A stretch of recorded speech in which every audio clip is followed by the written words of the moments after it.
Sveiciens visiem mūsu trešajā epizodē podkāstā, un šodien mēs runāsim par tēmu bezmaksas AI rīki, kas ietaupīs jūsu laiku, optimizējot mājaslapas saturu. Un noteikti, ja tu esi mājaslapas īpašnieks un tev interesē digitālais mārketings, tad noteikti atceries piesakot mums un arī abonēt mūsu kanālu. Tātad, jā, šodien Melānijas kārta par SEO viena no jaunumiem. Tā kā studijā. Sagatavot pārsteigumu, jā, nu, jaunums. Es nesen lasīju HubSpot pēdējo mārketinga ziņojumu, kur viņi apkopoja informāciju par to, kas būtu jāņem vērā 2024. gada mārketinga komandām uzņēmumos.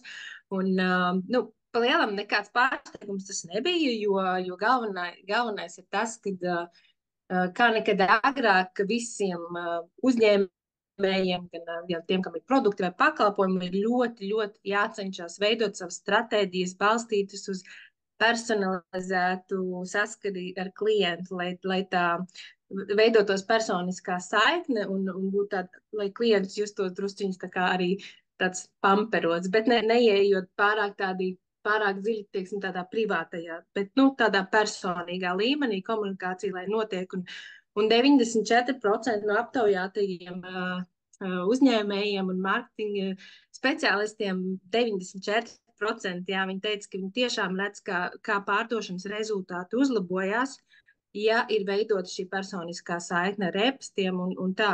Un tālākajā reportā bija arī aprakstīts arī par AI tūliem, tas par tēmu, par to, ko mēs šodien runāsim. Un, jā, kā tu domā, vai tev ir ideja, pirmā ideja, kas būtu tas, kā, piemēram, mārketinga speciālists izmantotu AI rīkus ikdienā, lai atvieglotu savu darbu? Vai tev ir kāda ideja? Jā, ļoti foršs jautājums. Es domāju, viens, kā es skatos, man ļoti svarīgi ir tas, ka tu saproti to target audience. Es noteikti arī runātu par pain pointiem, ja par tiem sāpju punktiem, ar ko target audience saskarās, lai tiešām izzinātu, kas tad ir tās galvenās lietas, jo viens ir tas, kā mēs to redzam, vai ne kā uzņēmēji, bet arī, man liekas, AI tu vari pajautāt, lai kas varbūt ir vēl kaut kas tāds, varbūt viņš iedos kaut kādu tādu šķautni, kas būs tāda īpašāka, ko tu varēsi pēc tam izmantot. Nu tā. Jā, diezgan precīzi, arī procentuāli lielākā daļa, 45% ir atbildējuši to, ka viņi izmanto AI rīkus, lai iegūtu idejas, iedvesmotos, lai uzdot jautājumus un varbūt atklāt kaut kādu to šķautni, ko tu pats nevari izdomāt. Uzdodot jautājumus tādam mākslīgam intelektam, tu vari nonākt pie kaut kādiem vēl jauniem rezultātiem.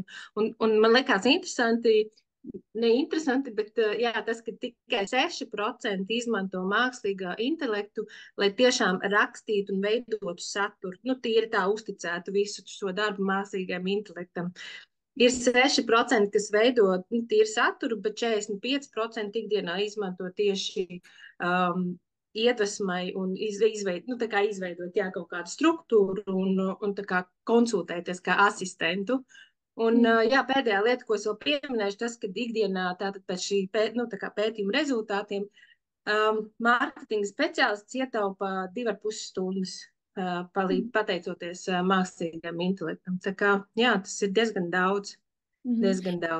Un beigās sanāk tā, ka arī par mūsu šodienas tēmu, kur mēs tūlīt pat pieķersimies visiem bezmaksas rīkiem, kurus jūs variet izmantot priekš savas mājaslapas optimizācijas, ir tas, ka tā, jā, jūs ietaupat gan laiku, gan arī beigās jūs ietaupat naudu, jo jā, man ļoti patika, es nesen arī klausījos webināru, un Nila Patel teica, ka tā kā nevajag domāt, ka AI atrisinās pilnībā visas tavas problēmas, bet tev jāizmanto AI rīki, lai tu varētu tā kā step up your game un level up your skills. Nu, tā kā pacelt savas prasmes un lai tas AI strādā kopā ar tevi.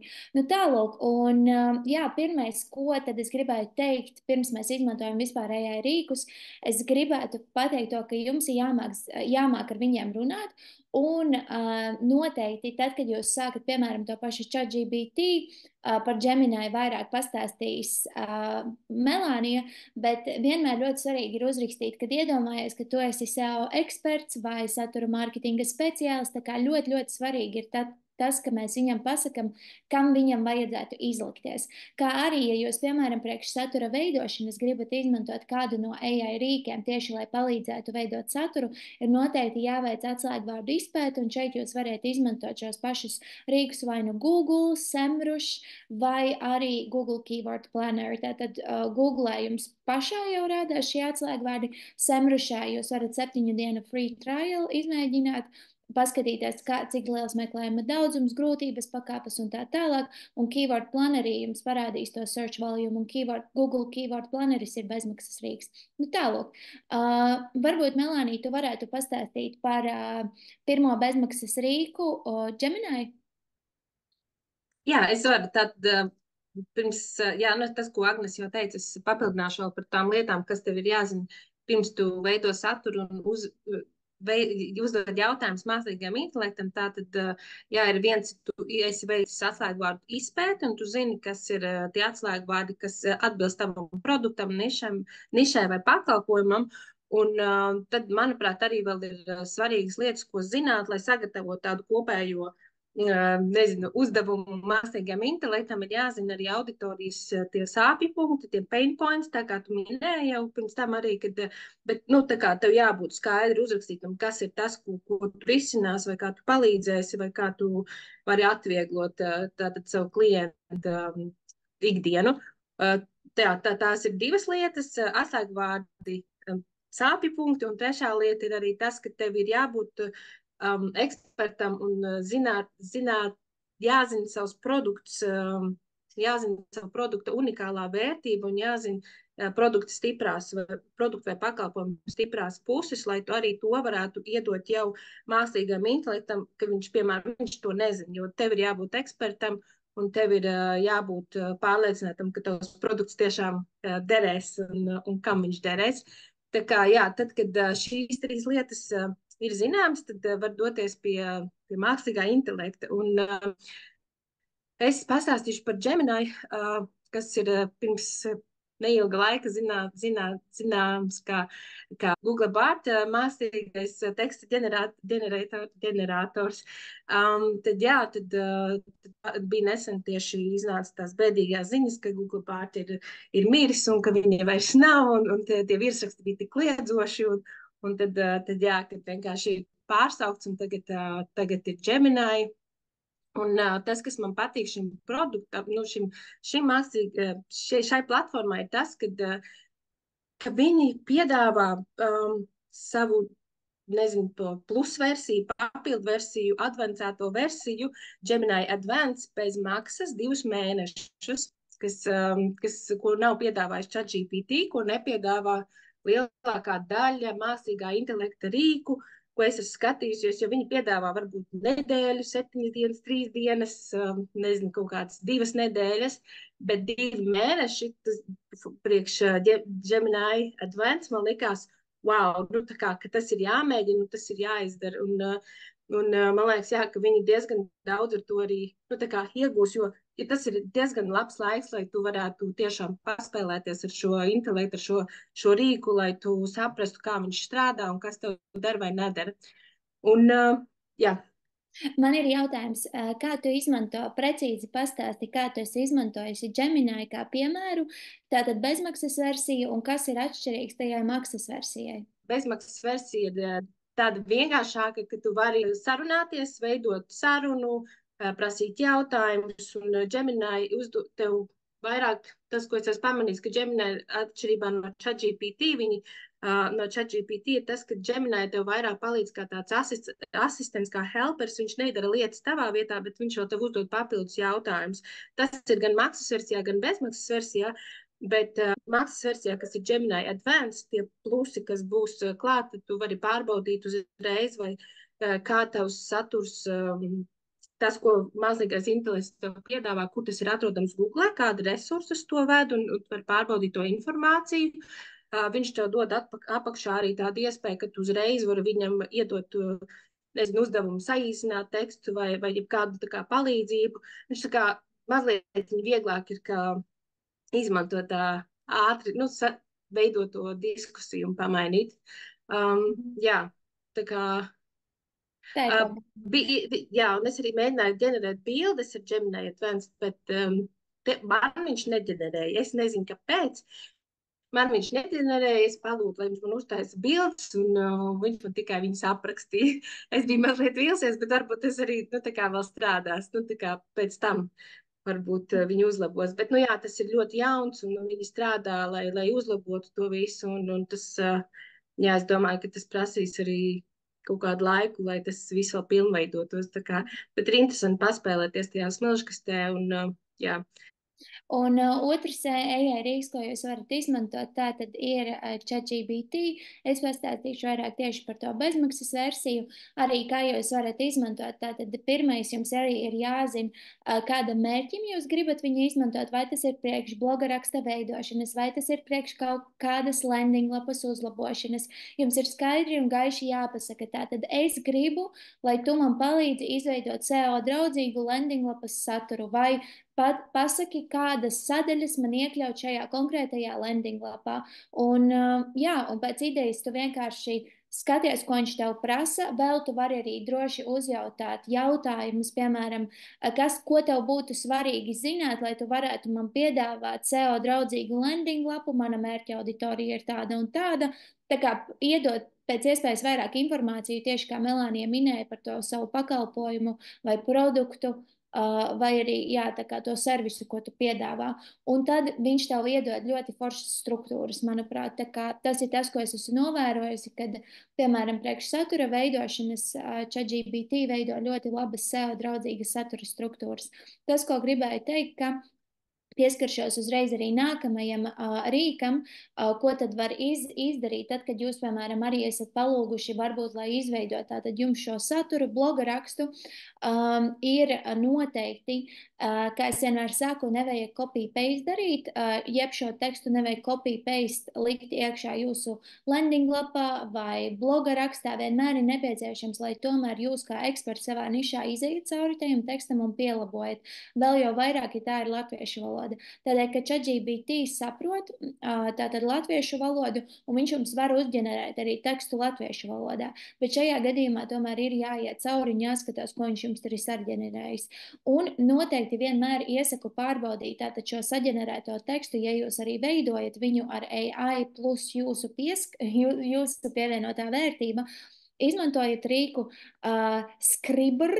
Mums noteikti mēs ieliksim visus šos AI rīkus iekšā komentāros, un jūs varēsiet redzēt, šis rīks parāda to, vai teksts, kas ir uzrakstīts, tātad viss teksts, ko jūs esat uzrakstījuši, iekopējot iekšā šajā rīkā, viņš parādīs, vai viņš ir veidots ar AI, vai cik ļoti viņš ir veidots ar AI, vai izklausās, ka tas teksts ir AI plus human, vai arī vienkārši human written text. Tā kā jums ir jātiestas uz to, tomēr kaut vai ChatGPT jums uzģenerē vai Gemini, skatieties tomēr, lai tas ir vairāk human. Tāpēc, kad ir jāceras, ka ar visiem šeit, tātad no kurienes tātad vispār ņem informāciju šie AI rīki, viņi ņem informāciju, kas ir jau pieejama internetā.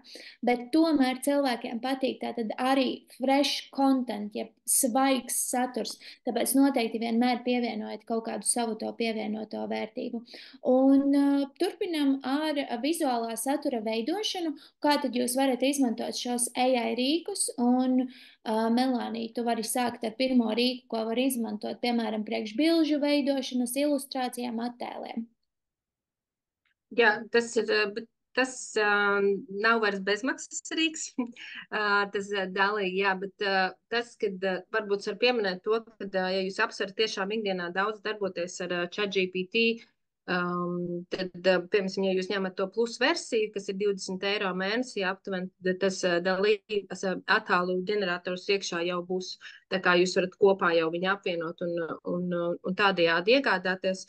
Un līdzīgi tāpat kā mēs veidojam tekstus, mēs arī varam specifiski palūgt, lai mākslīgais intelekts uzģenerē mums kaut kādu attiecīgu bildi, vai mēs gribam, ka tas ir, nezinu, pilna smagā mašīna ar LEGO klucīšiem vai kaut ko, tad viņa mums tādu uzģenerēs. Un tie būs unikāli attēli, un tas ir reāli pār sekundžu laikā. Tikai jāpiebilst tas, ka pēc manas pieredzes bieži vien, kad šiem attēliem ir nepieciešams jau kaut kāds edits beigās vai kā, vai viņi sanāk mazliet kroplīgi, bet ir tādi, kas ir tiešām ar attēli, kas ir ļoti augstas kvalitātes un ātri izveidot, ko jūs varat izmantot priekš savas mājaslapas. Jā. Un vēl es esmu novērojusi ar tiem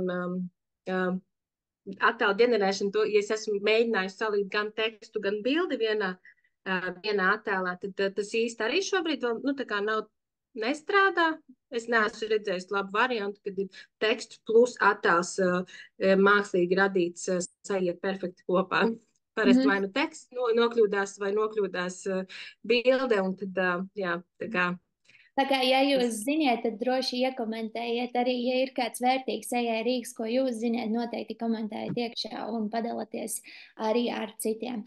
Un noteikti viens vēl no bilžu veidošanas AI rīkiem, kas ir bezmaksas versijā, ir tātad bing.com /image create, vai arī Googlā jūs varat vienkārši ierakstīt Bing AI image generator, un viņš ir bez maksas, un viņš ļauj jums izveidot ļoti foršas variācijas bilžu. Arī patiesībā Canva ir AI bilžu ģenerators. Tā kā pats galvenais ir jāpasaka, ko jūs gribat arī sasniegt. Tātad vai tas ir foto, vai tas ir realistic photography, landscape, graphic. Tā kā jānodefinē visi tātad šie punkti, kādu jūs gribat redzēt to bildi. Un tas ļoti, man liekas, ka AI bildes var ļoti forši izmantot priekš tieši bloga raksta tā galvenā bilde.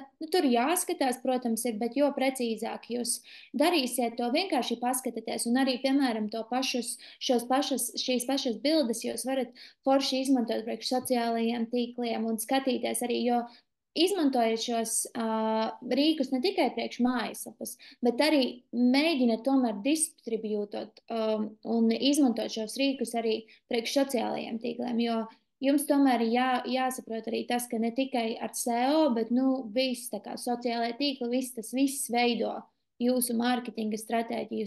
SEO būs tikai viena daļa no tā. Tāpēc noteikti cenšamies izmantot visus šos AI rīkus savā labā. Jā, un tad vēl viena lieta, ja jūs veidojat saturu arī citās valodās, kas, piemēram, nav tikai latviešu valoda, bet jūs gribat arī angļu valodu vai uz, nezinu, norvēģu vai vācu valodu, gribat savā lapā saturu veidot, tad ir arī tādi, kas skaitās AI tool, ir tulkošanas rīki, Google Translate, vispopulārākais, kas arī mācās no tā kā dziļās mašīnu mācības algoritmu veido savus algoritmus un analizē milzīgi apjomu tekstus un uzlabo. Ja mēs atceramies, kāda Google Translate tulkoja pirms 10-15 gadiem, tad šobrīd šī mašīna mācīšanās, viņi pati sevi ir apmācījis tā, ka viņi diezgan labi spēja lietas iztulkot.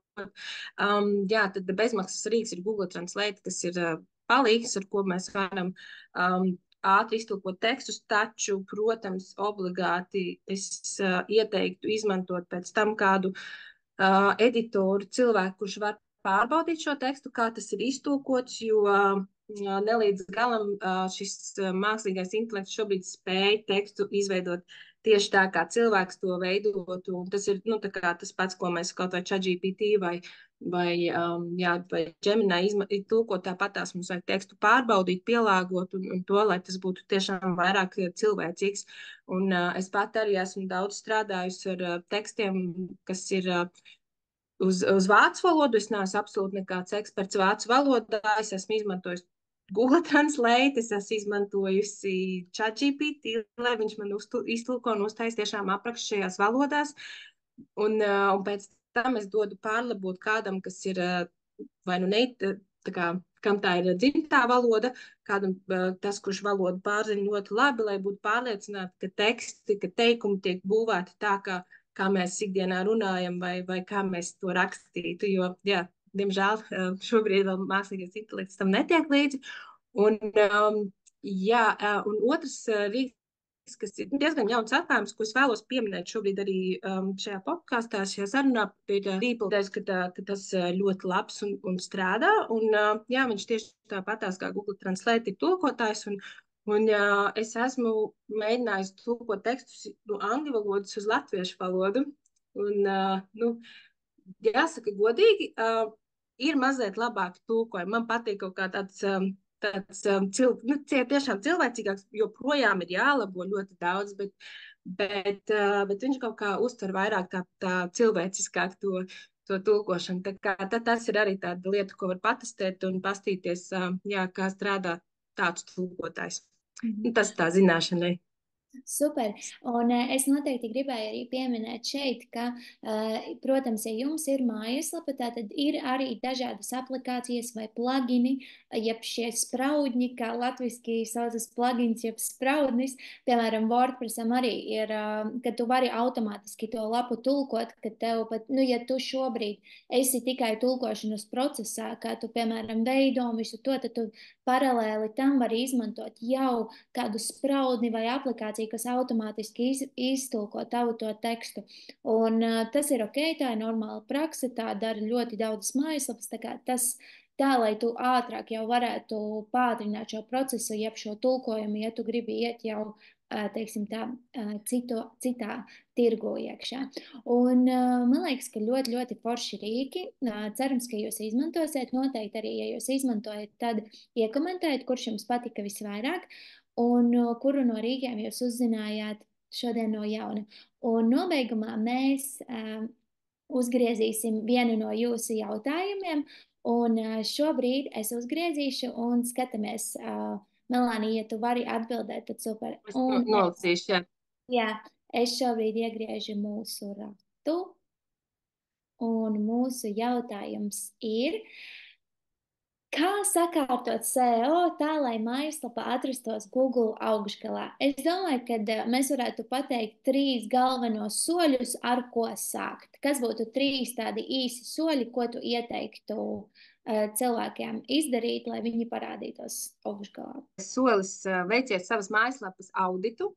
Paskatieties, kas notiek ar jūsu lapu, kā viņa performē, kādas ir tehniskās problēmas, varbūt, ko jūs varat atrisināt, kādas ir iespējamās satura lietas, ko jūs varat atrisināt. Otrā lieta - pieslēdziet rīku Google Search Console savai lapai un pārbaudiet, kādas lapas šobrīd performē vislabāk un kurās pozīcijās jūs šobrīd atrodaties un ar kurām lapām jūs varētu ļoti ātri nokļūt Google augšgalā. Un tur jūs arī varēsiet redzēt atslēgas vārdus, pēc kādiem šo jūsu lapu jau atrod Google, un tikai mazliet viņu uzlabojot, jūs varēsiet ātrāk sasniegt šo rezultātu un tikt tā augšgalā. Un trešā lieta ir noteikti saprast, kas ir tie vārdi, kā jūs cilvēki meklē un kas ir jūsu potenciālie jaunie vārdi. Un šajā gadījumā tāpēc ir rīktīgi vērtīgi papētīt arī savus konkurentus, zināt, kas ir konkurenti jūsu digitālajā vidē un izvēlēties atslēgvārdus, kuriem tā tad ir meklējuma daudzums, bet maza grūtības pakāpe. Jo ja jūs, piemēram, iedomāsimies, ka jums ir tulkošanas birojs, ja, jūs piedāvājat pakalpojumu, bet nevienā no lapām, landing lapām, tekstiem jūs vispār nepieminat vārdu tulkošanas birojs, nu tad jūs nevarat parādīties nemaz top pozīcijā, ja jūs cilvēks, piemēram, meklē, ja. Un tas šeit ir ļoti, ļoti svarīgi, bet, manuprāt, pats galvenais bieži vien ir tas, ka trešais solis, jā, ir saprast tā kā to user intent, jeb cilvēka meklējuma mērķi, kad viņš googlē specifisku atslēgvārdu, jo jums ir jāsaprot, ko viņš grib sasniegt tas cilvēks, vai viņš grib iegādāties, vai viņš grib uzzināt, kā kaut kādu lietu darīt un tā tālāk. Jums ir jāsaprot, kāds ir tas meklējuma mērķis konkrētiem atslēgvārdiem. Un vēl viena ļoti svarīga lieta, jā, tātad atslēgvārdi viens, bet bieži vien lapas nevar parādīties top augšgalā. Arī tas, kad ir, piemēram, izveidota lapa uz ne SEO draudzīgas platformas, tad netiek izmantoti pamatprincipi, piemēram, SEO, vai nav salikti pareizi redirekti lapai un tā tālāk. Bet visas šīs lietas jums pārsvarā var palīdzēt uzzināt SEO speciālists, tātad beidzot šo SEO auditu un tālāk. Jā, tā. Es domāju, ka ļoti labi. Paldies un tiekamies nākamajā epizodē.